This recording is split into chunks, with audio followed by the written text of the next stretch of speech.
What is up, you guys? Hope you're having an awesome day. I'm your host Ayman Hassan and welcome back to another video. Now you guys really made me do a part 2 to this ratchet ass series. Like, you actually wanted me to crash and burn and you got your wish, so congrats to you. No, I'm actually kidding. I thought the last list was bad, but you guys have seen nothing yet, so let's just get into it. These are the top 10 scary people seen in a Walmart part 2. Starting us off with number 10 is the hostage. Back in July of 2013, Alice Keating went on her routine grocery trip to the Oklahoma Walmart with her 2 daughters. While Alice was reaching for something, she turned around to see her 2-year-old daughter Zoe in the arms of a huge man who was pointing a knife at her. Alice then obviously started freaking out, screaming, asking him to let her go, while bystanders started calling 911. The whole ordeal was caught on camera as the police came and cleared everyone out and tried reasoning with the suspect, Sammy Wallace. At one point they even gave him a chair as he had the knife to her throat. Eventually he threatened a 60-second countdown before police captain Huff shot him point blank in the head. I feel like this girl, she's 2 years old. I feel like Zoe won't remember any of this taking place. I don't remember anything from when I was 2.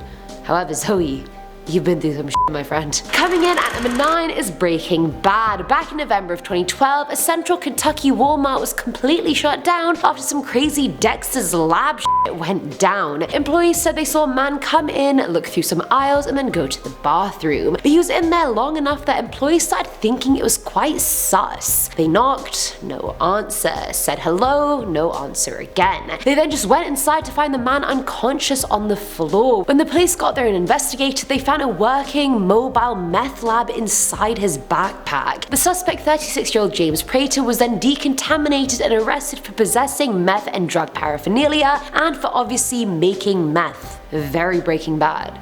And why in a Walmart bathroom? He's probably like, well, I need to get my fix, now or never.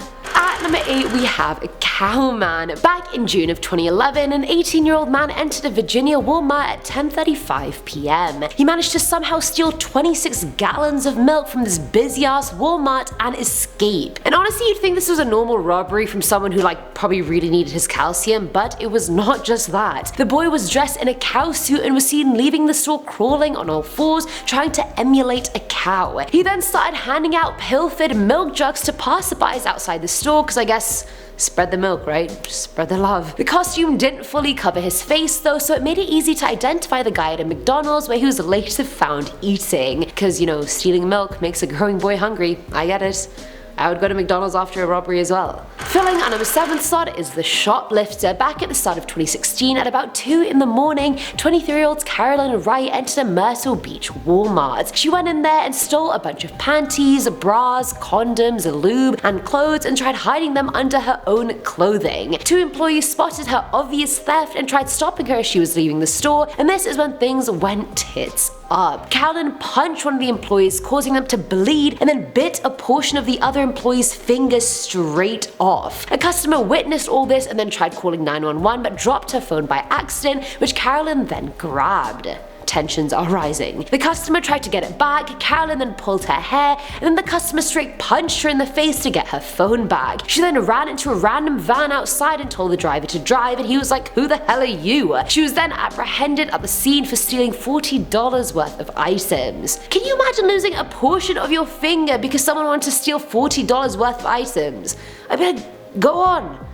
Off you go, I'll open the door for you. Now at number 6 is the dispute. So back in October of 2011, 33-year-old Teresa Monique Jefferson went into a Walmart in southern Baltimore County. Jefferson went in whilst following another woman before shortly assaulting her inside by throwing bleach and pine sol on her. The two knew each other because the victim's boyfriend had a child with Jefferson, and so the women had had an ongoing dispute for quite a while. She fled but later turned herself in and was charged with 1st and 2nd degree assault, theft, and malicious destruction of property. The fire department and medic unit was rushed to the scene since customers were complaining about breathing problems, watery eyes, and other injuries. 19 people were rushed to different hospitals because of the hazardous materials that were being thrown around. Mixing ammonia and bleach can actually create a super toxic gas that leads to breathing problems or choking, so a lot of customers and employees were actually really affected by her actions. You didn't just get that hoe, you caught everyone else too, lady.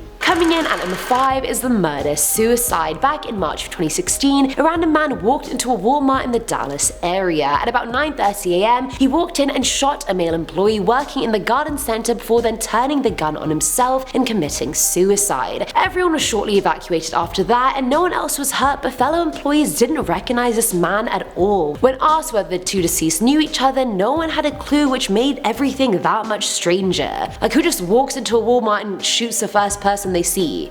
Unless they did know each other.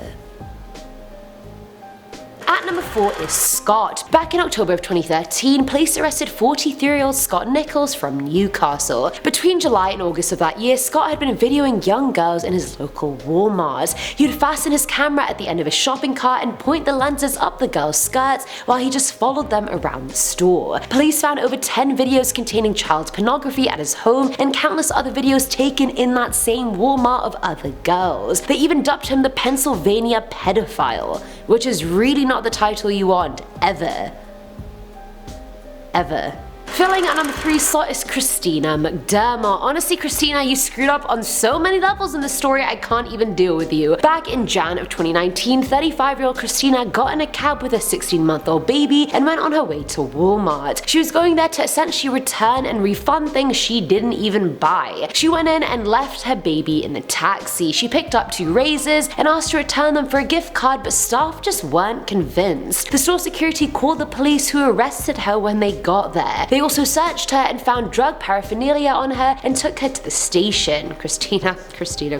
It was only when they were nearly at the station did the police get a call from Walmart saying the baby was still in the taxi, and the police were like, "Really, Christina? Really? You had one job." They took the child away from her and it's been in temporary custody with the grandparents ever since. Now at number 2 are the socks. Back in Feb of 2012, a 6'4", 300-pound man walked into his Exton Walmart store. Cameras showed 32-year-old Verdon Lamont Taylor stripping outside the store before walking in and looking around, because obviously before you go shopping, you have to take all your clothes off. He then went in there looking for socks, but thought it would be quite easy just to steal the socks and draw no attention to his naked self whatsoever, and as you can imagine, he was very wrong. Police was called and then used a stun gun to neutralize him after he started fighting back at them and spitting in one of the officers' faces. I don't get it, like, he was clothed, why couldn't you just come in clothed? At least do the robbery in clothes. You don't have to be naked. Let's not add insult to injury. And finally, at number 1 is the exchange. This one was actually wild. It took me for a ride, I'm not gonna lie. So back in June of 2010, California couple Patrick Fusek and Samantha Tomasini were looking for bargain shoppers at their local Walmart. Now, if you're looking for bargain shoppers, you will definitely find someone at your Walmart. The couple went up to 2 separate women asking if they would be interested in buying Patrick's 6-month-old baby for $25. And my heart is literally breaking for that baby. Like, you don't deserve that at all.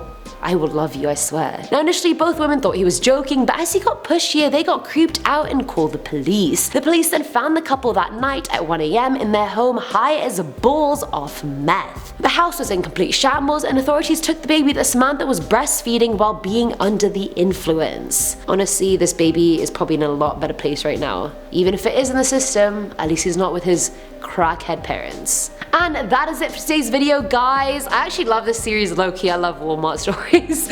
Let me know what you guys thought in the comments below. As always, I'm your host Ayman Hassan, and I'll catch you in the next one. Bye! So back in June of 2010, California couple Patrick Fusek and